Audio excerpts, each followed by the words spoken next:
മുസ്ലിം പിന്തുടർച്ചാവകാശ നിയമത്തിലെ സ്ത്രീകളോടുള്ള വിവേചനങ്ങൾക്ക് ഏകീകൃത സിവിൽ കോഡാണ് പരിഹാരമെന്ന് സുപ്രീം കോടതി. ശരിയത്ത് നിയമത്തിലെ വിവേചനപരമായ ഭാഗങ്ങൾ കോടതി റദ്ദാക്കിയാൽ അത് നിയമപരമായ ശൂന്യത സൃഷ്ടിക്കുമെന്ന് കോടതി ചൂണ്ടിക്കാട്ടി. ചീഫ് ജസ്റ്റിസ് അടക്കമുള്ള ബെഞ്ചിന്റേതാണ് നിർണായക നിരീക്ഷണം. ഇത്തരം സങ്കീർണമായ വിഷയങ്ങളിൽ പരിഹാരം കാണാൻ ഏകീകൃത സിവിൽ കോഡ് നടപ്പിലാക്കുകയാണ് വേണ്ടതെന്ന് ചീഫ് ജസ്റ്റിസ് സൂര്യകാന്ത് വ്യക്തമാക്കി. വിവരങ്ങളുമായി ന്യൂസ് ഡെസ്കിൽ നിന്നും ഐസൺ ജോസ് ചേർന്നു. ഐസൺ, ഈ ഏകീകൃത സിവിൽ കോഡിൽ സുപ്രീം കോടതി പലപ്പോഴായി സുപ്രധാന നിരീക്ഷണം നടത്തിയിട്ടുണ്ട്.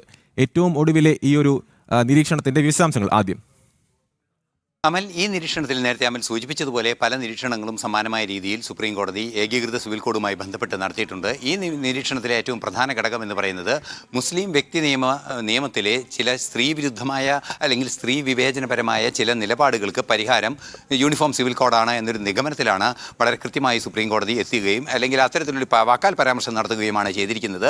ഇതുമായി ബന്ധപ്പെട്ട്, അതായത് ഇത്തരത്തിലുള്ള സ്ത്രീ വിവേചനം സംബന്ധിച്ച വിഷയങ്ങൾ പരാമർശിക്കുന്ന അല്ലെങ്കിൽ അത് അഭിസംബോധന ചെയ്യുന്ന ഒരു ഹർജിയുടെ ഒരു ചെറിയ ഹിയറിംഗ്, അതായത് ഒരു ചെറിയ സമയത്തുള്ള ഒരു ഹിയറിംഗ് നടക്കുന്നതിനിടെയാണ് നിർണായകമായ ഒരു പരാമർശം സുപ്രീം കോടതിയുടെ ഭാഗത്തു നിന്നുണ്ടായിരിക്കുന്നത്. സുപ്രീം കോടതി ഇക്കാര്യത്തിൽ പറയുന്നത് വിവിധ വിഷയങ്ങൾ ചൂണ്ടിക്കാട്ടിയാണ്. അതായത് ഭരണഘടനയുടെ 25-ാം അനുച്ഛേദ പ്രകാരം മതപരമായ അനുഷ്ഠാനങ്ങൾക്കുള്ള അവകാശങ്ങൾക്ക് സ്വാതന്ത്ര്യം നൽകുന്നുണ്ട്, അല്ലെങ്കിൽ അത് മൗലികാവകാശമായി തന്നെ ഭാരതവും കണക്കാക്കുന്നുണ്ട്.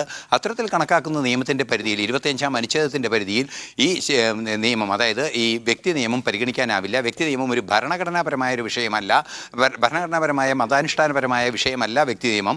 പക്ഷേ വ്യക്തി നിയമം എന്ന് പറയുന്നത് അവകാശങ്ങളുമായി ബന്ധപ്പെട്ട്, അത് ഭൂമിയിലെ അവകാശമാകാം, വിവാഹ ബന്ധങ്ങളിലെയൊക്കെ അത്തരത്തിലുള്ള വിവിധങ്ങളായ വിഷയങ്ങളിലെ സിവിൽ നിയമങ്ങളിലെ അവകാശങ്ങളാകാം.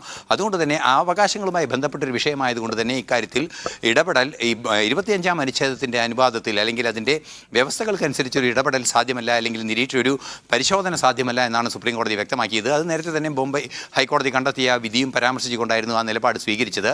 മറ്റൊരു പ്രധാന വിഷയം സുപ്രീം കോടതി എടുത്തു പറഞ്ഞത്, ഇത്തരത്തിലൊരു നിലപാട് സ്വീകരിക്കുന്നതോടുകൂടി, അതായത് ഇപ്പോൾ നിലവിൽ ആ സ്ത്രീ വിവേചനപരമായ വകുപ്പുകൾ റദ്ദാക്കണം, അതായത് വ്യക്തി നിയമത്തിലെ സ്ത്രീ വിവേചനപരമായ വകുപ്പുകൾ റദ്ദാക്കണമെന്നാവശ്യപ്പെട്ട ഹർജിയിൽ അത്തരത്തിലുള്ള വകുപ്പുകൾ റദ്ദാക്കിയാൽ നിയമപരമായൊരു ശൂന്യതയിലേക്ക് അത് നയിക്കുകയും അത്തരത്തിലുള്ള ശൂന്യത നിലവിലെ സാഹചര്യത്തിൽ നിയമം, ഒരു പ്രത്യേക നിയമം ആ വിഷയത്തെ അഭിസംബോധന ചെയ്യാനുണ്ട് എന്ന അവസ്ഥയിൽ നിന്ന് അത് ഇല്ലാത്ത അവസ്ഥയിലേക്ക് മാറ്റുന്നൊരു സാഹചര്യം ഉണ്ടാകുമെന്നും സുപ്രീം കോടതി നിരീക്ഷിച്ചു. പക്ഷേ